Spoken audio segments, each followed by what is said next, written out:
dentro do nosso ambiente virtual de 3 dimensões, nós vamos trabalhar com objetos. São vários tipos de objetos que o Blender disponibiliza para a gente, mas não só o Blender. Cada software de computação gráfica, cada software de modelagem e animação 3D oferece uma gama de objetos diferentes para que possamos trabalhar. Apenas alguns deles serão necessários para que você possa fazer o seu projeto, mas aqui eu posicionei, só para a gente dar uma explorada, eu posicionei todos os tipos de objetos que o Blender oferece, que eu quero apresentar para vocês esse painel Outliner. Ele oferece para a gente uma estrutura, uma organização hierárquica de cada objeto. Todos os softwares de 3D te apresentará este painel Outliner.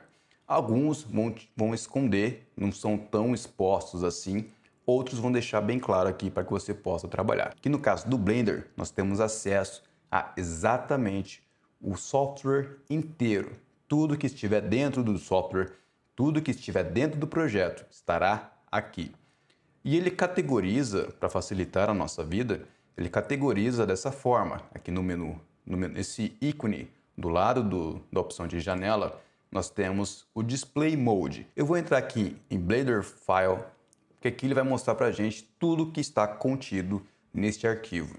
Então aqui nós temos armaduras, os blushes, as câmeras, as coleções, que são os grupos, as curvas, que são vetores, os grease pencils, que são rabiscos, as imagens, as luzes, linhas, materiais, as malhas, os objetos, os metaballs, todos os objetos, né, que abrangem todo mundo e por aí vai, tá? Cenas, screens, que são aqui as configurações, os textos, as fontes, os workspaces e o mundo. Nós vamos aprender a maioria desses pontos aqui aos pouquinhos. Aqui em objeto, nós podemos ver que aqui em objetos estão listados todos os objetos que estão aqui em nossa cena, que são os objetos que vamos utilizar para realizar o nosso projeto.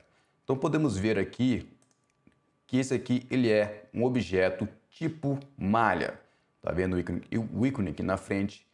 Esse objeto tipo malha, ele tem o atributo malha, que é esse íconezinho aqui verde na frente, vocês podem ver. E dentro desse atributo malha, nós temos um material atribuído a ele. Também temos uma animação atribuída a este objeto cubo. E nós temos também aqui um modificador de partículas, um Particle System adicionado a esse cubo. Que no caso da câmera, nós temos o objeto câmera e nós temos o atributo câmera. Então aqui é um objeto e aqui é o atributo do objeto. É aqui nesse atributo onde ficará as configurações de câmera. Que é a mesma coisa, nós temos o objeto Bezier e o atributo de Bezier. Aqui no Empty nós temos o atributo de imagem, que na força não tem nada atrelado a ela. O objeto Light, nós temos o atributo Light. O que isso aqui faz de diferença? Pode ser que, às vezes, o nome da câmera não seja o mesmo nome do atributo, tá? Isso pode confundir um pouco quando você for trabalhar. Onde que isso pode confundir? Vamos dividir aqui, ó. Não precisava ter feito isso antes, né? Podia apenas... Então vamos lá. Então nós temos aqui, ó, o objeto, tá vendo? Esse é o objeto, câmera. Aqui estará atrelado todas as informações de transformação, rotação, escala. Já vamos entrar nisso nas próximas aulas. E aqui embaixo temos o atributo de câmera. E esse atributo de câmera está com um nome diferente, tá vendo? Então nós temos o objeto, onde teremos as configurações dele de posição no ambiente virtual. E nesse objeto nós teremos o atributo desse objeto, que é onde vamos, de fato, configurar qual será a sua interação no ambiente virtual. Aqui no caso, nós temos o atributo câmera atrelada ao objeto câmera, tá? E esse, como vocês podem ver, a gente pode até nomear diferente aqui, e isso pode gerar uma dor de cabeça gigante, assim. Se tiver um projeto com muitas câmeras, isso pode dar um problemaço. Eu recomendo que você mantenha sempre muito bem organizado para que você não sofra futuramente. A hierarquia do Blender ele segue a seguinte estrutura. nós temos as cenas, são como um novo projeto dentro do Blender, tá? Eu posso, inclusive, criar uma nova aqui, ó. Vou criar uma nova cena, ele criou com uma nova cena, com um outro nome, e essa cena tá lisa, sem nada. É praticamente um outro projeto. Então nós temos aqui a cena com objetos, e aqui nós temos a cena sem objetos, para a gente poder se encontrar. Dentro dessa minha cena com objetos, eu vou ter as minhas layers de visualização, eu tenho a minha configuração de mundo virtual dentro dessa minha cena, eu tenho as minhas coleções de objetos, expandindo ele mostra aqui as minhas coleções, aqui eu posso renomear, né? Então aqui seria como grupo de objetos, tá? E aqui subgrupo de objetos.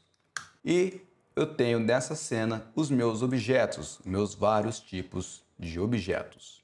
Agora, dentro das nossas visualizações de camada, né, eu tenho aqui a nossa Layer 1, eu posso inclusive criar aqui uma nova Layer, né? Eu posso chamar ela de Layer 2, né? Camada 2, deixa eu renomear aqui certinho, camada de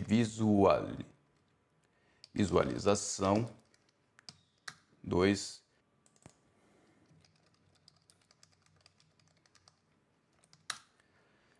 Então aqui eu criei a camada de visualização 1 e a camada de visualização 2. Isso aqui vai fazer muita diferença na hora que a gente for fazer a renderização. Então eu vou entrar aqui agora em modo de visualização de camada. Então eu vou criar aqui uma coleção só dos vetores, tá? M. Vou criar aqui uma nova grupo de vetores. Aí aqui você também vai para lá. O grupo de cenário. Um grupo de superfície. Não, o força não é aqui, ele seria de cenário. Vamos jogar aqui cenário, só pra gente... O que eu quero mostrar aqui para vocês. Que na camada de visualização 1, se eu desativar um objeto, vou desativar o de vetores. Os vetores que fica só, vamos deixar o cenário. Se eu mudar aqui para a camada de visualização 1, vocês podem ver que o resto está desativado. Eu posso manter esse grupo ativado e desativado.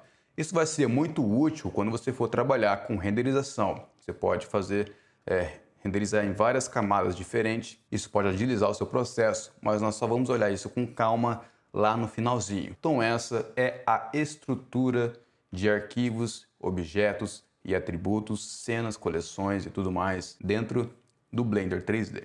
Se você for olhar isso em qualquer outro software, é interessante que a primeira coisa que você faça é entender como funciona a estrutura, a hierarquização de objetos dentro do software.